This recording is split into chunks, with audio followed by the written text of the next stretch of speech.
This coronavirus, science and data is what they say. They keep moving the goalpost. Let me just bottom line this for you.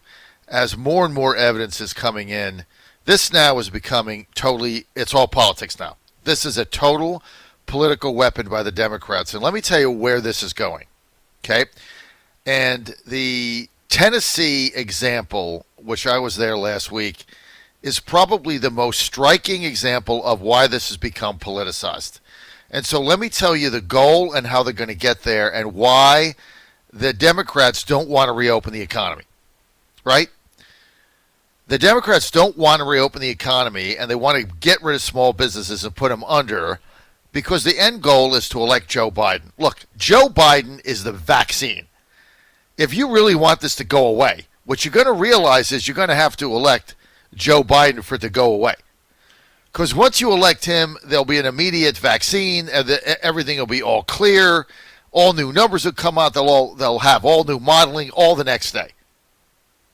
And how they're going to get there is through extending this and continuing with the fear-mongering and the hysteria in order to allow governors to do mail-in ballots, or what they call now VBN, vote by mail. And it started in California, where Governor Gavin Newsom, I guess these governors now have the power to change how you vote. I mean, it is amazing under these emergency powers that the president has given these governors. They're finding all kinds of power they didn't know they had. Now you got governors changing the way you vote. And the vote by mail option, which is a license for the Democrats to steal and win every election in perpetuity and eliminate any Republican opposition. They'll have the Senate, they'll have the House. You'll never win the presidency again. They'll win it all. Because the way they're doing vote by mail, which is the objective of extending the hysteria and the fear over the virus, is it's not that you call up like now and you have to get an absentee ballot and mail it back or personally drop it off and sign it in front of somebody. The way they do it in California now, which is going to be the model for every state, is the governor simply has an edict. So he just has an executive emergency powers order. And he requests that every eligible voter get a mailed ballot. Now, that's one thing if you have to sign it and mail it back in. But you can mail it in, you can drop it off in a box, or you can have somebody collect it. So, first of all, there's a percentage of people that moved, ballots just end up in their mailbox. Anybody can fill that out. Plus, the sanctity of the voting booth is you go in there, you have to provide some method of identification, even if it's you sign your name. Yeah, there's got to be, even the states that don't have voter ID, there's got to be something. With vote by mail, there's nothing. It just shows up in a box. You don't know who signed that. You have no earthly idea. And what the Democrats have done, they have created a machine to harvest the ballots. So they go around with Democratic operatives picking the ballots up from everybody they know, or delivering them personally, have them fill it out, or they fill it out for them. It doesn't matter as long as they get the vote. Remember, it was Stalin said it doesn't matter who has the most votes. All that matters is who counts them. And he was right. And so the goal of the Democrats with the virus is to keep the economy locked down, keep spreading the hysteria, keep telling you you're going to die, keep telling you there's a choice between voting and dying, justify the vote by mail, mail everybody in the United States a ballot that has a Democratic governor, which include the majority of these swing states, North Carolina, Minnesota, Michigan, Wisconsin, Pennsylvania. Trump loses those 5, it's over. Biden wins. So they're all going to get mail-in ballots, and then the vaccine is Biden, and the payoff is power, and then they'll figure it out. And in the meantime, if they can kill off, 5-10 million small businesses in the meantime, that's like a bonus. Because they hate small business, because small business doesn't give the Democrats any money. They hate the DNC. They don't vote for any of the Democratic candidates. This is the overwhelming majority of small business owners are Republicans, and they support Trump because they understand like what you have to do to run a business and what the Trump economy has done for them before this COVID-19. So that is, and now, see, the data is coming in, but they don't want the data. They only want the data that meets their narrative, folks. Look, I'm not going to give this up because I've been saying this for 2 months. I know I'm right. I'm proven to be right, but it doesn't matter. So now we find out that the average age, this according to the CDC, the Centers for Disease Control. Now we're getting data in on the demographics. The average age of Americans who died from COVID-19 between February 1st and May 2nd is 75. Okay, let me just say this again. The average age between February 1st and May 2nd in the United States of the 72,000, 75,000 deaths that we've had, this is up to a couple weeks, 1 week ago, is 75. That's the average. Now, to get a 75 average, anybody that died that's 50 or 40 or 38, to get a 75 average, the overwhelming majority of people who died from this are over 85 years old. That's the data. That's the science. But you don't hear that on the Sunday talk shows. The data published by CDC also includes key demographic information by state. So, for instance, some states, such as Massachusetts, they provide specific data on average age of those who died from this, while other states, such as Florida, provide age data for cases but not deaths. So this is all over the board. In Massachusetts, the average age amongst the 4,420 people who have died from COVID-19 in Massachusetts is 82. 82. And you know what else is amazing? Last year, all of these states coded some deaths as the flu. Virginia, for instance, had 1,813 flu deaths, 1,813 for the 6-month period 2018-19, October to April. You know how many flu deaths they've had this year? 0. It's amazing everybody stopped dying from the regular flu. Amazing. Also, we have no idea how many of these deaths are accurate COVID-19 because now they put them down as COVID-19 no matter what it is because hospitals get $13,000 each when you come in and you have COVID-19. $39,000 if you get on a ventilator. So we really have no integrity of these numbers.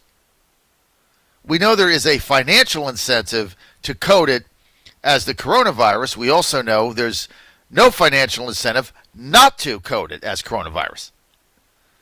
So the numbers of deaths, maybe it's true, maybe it's not.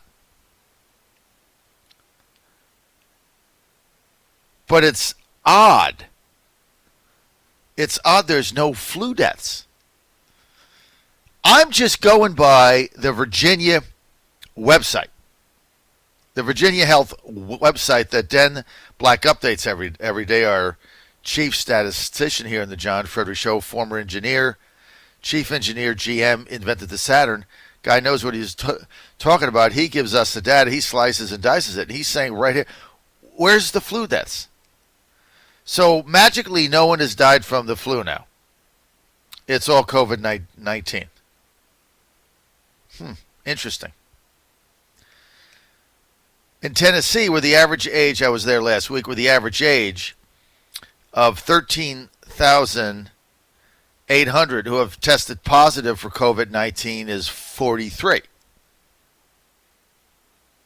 But the average age of the 239 people who have died is 72. See, to me, cases are meaningless. What do cases mean? Cases mean you got sick. And according to a study at the University Medical Center in Pittsburgh, the COVID-19 real death rate is 0.025, or 2.5 people out of every 1,000 who get it. And if you take out over 70, it's under 1 out of 1,000, which is under the flu. Folks, these are the numbers. Now, what is going to happen is, as these numbers continue to get out, the Democrats are going to panic, and the media needs to fan it. So what do we have? We have Governor Cuomo getting on TV and saying that a 5-year-old died with COVID-related symptoms. So now they're going to scare you and say your 5-year-old in kindergarten can't go back to school because he could die. We have. I tried to dig into the evidence. Where was the evidence for this? COVID-related. Child died of inflammatory of the arteries. No one has any idea what caused this. I mean, it's an actual disease that kids die from on a yearly basis. Why this is tied to COVID-19, no one knows. But it was enough for Andrew Cuomo to get on TV and say a 5-year-old has died from a COVID-related death. Now what we're seeing is COVID-related. I had a heart attack, COVID-related. I had a stroke, COVID-related. I got hit by a truck. I had a fever. I didn't see the car coming. I'm delirious, COVID-related. I get bit by a rattlesnake. Well, I shouldn't have been out there. I should have been home, COVID-related. Look, I'm not trivializing anybody that's died from this or has been sick from it. But we are destroying our way of life in America as a result of this fear-mongering. I mean, there's risk in anything we do. Now there's evidence about, I don't know what these masks do. I tell you one thing masks do. It keeps all your germs in your mouth. Look, the people that are sitting at home with hazmat suits on, washing their hands 95 times a day at home, and wearing masks when they venture out to get the mail out of the mailbox. You're breaking down your immunity system. I mean, think about that. You're totally breaking it down. Kids need fresh air. Kids need to go out. Kids need to play. All these kids are home, stuck inside with stale air. I mean, I encourage my 15-year-old to get out every day. Go for a walk, ride your bike. You cannot be holed up in the house. Now, hopefully, his travel team can start baseball practice again. I checked with the governor. Apparently on May 8th, May 15th, if he goes forward with that on Friday, apparently a baseball team can go on a baseball field, which is about 3 acres, and throw the ball around. Apparently. And it took me 3 days to get an answer for that. Apparently, you can go out. Now, what about these contact tracers? Virginia Governor Ralph Northam says he's going to hire 1,000 contact tracers. Really? 1,000. Hey, here's a new job for people. You can be a contact tracer, $25 an hour. And what you do, it's $1,000 a week job. I don't know where they're going to get the money from this. I guess it'll be in the new federal bailout bill as we spend another trillions of dollars bailing out states that have mismanaged their funds and now giving them federal money for contact tracers, which is basically an army of bureaucrats who will run around somebody that gets sick. They'll find everybody they've come in contact with. They'll keep a list. They'll go to your house. They'll knock on the door. They'll give you a thing and say you have to stay home now for 14 days. You can't go out like a parole officer. You'll have to pee in the cup. And if you violate it and I come here at any given time and you're not home, you're out. And if it's not out for a walk or the store and you can't prove where you were, you're getting a fine. And the second time you're going to jail. Even though we're letting criminals out of the jail, we're going to put you in the jail because we now have contact tracers. And by the way, while we're at your home, we're going to get all your information, make sure you're registered to vote, and give your information to the Virginia Democratic Party of Virginia. Might as well kill two birds with one stone. And we're going to get all your information so we can track your whereabouts. Next thing, they put a chip in your shoulder. I mean, this is insanity. Contact tracers. They did that for Ebola. Ebola was a deadly disease. You got Ebola, you died. This is not a deadly disease for 99.75% of people. And if you're under 50, you got a better chance of dying if you're hit by an Amtrak train going to Rite Aid. Now, I'm not saying it isn't a nasty flu. It is nasty. And I've talked to a lot of people that have had it, and it'll lay you up for 5 or 6 days, and it's just not nice.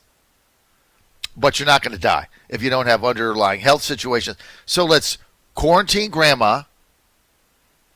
If you've got underlying health conditions, let's be careful. As far as I'm concerned, I'm not going to wear a mask because I think they're unhealthy. I want to go out and breathe air. And yeah, I'm smart. I wash my hands and things of that nature. I'm not going to cough on somebody. And if I'm sick, I'm staying home. What do I got? A minute remaining. Let's get to Georgia. Georgia opened for business 2 weeks ago. Remember, I was there for a week. A whole week.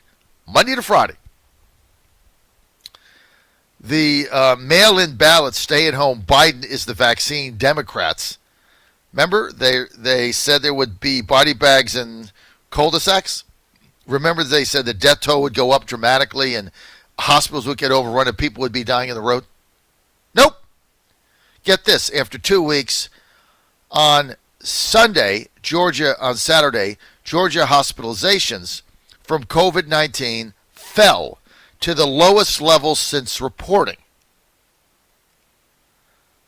Remember, this all started about hospitalizations. So they opened up the state, hospitalizations went down.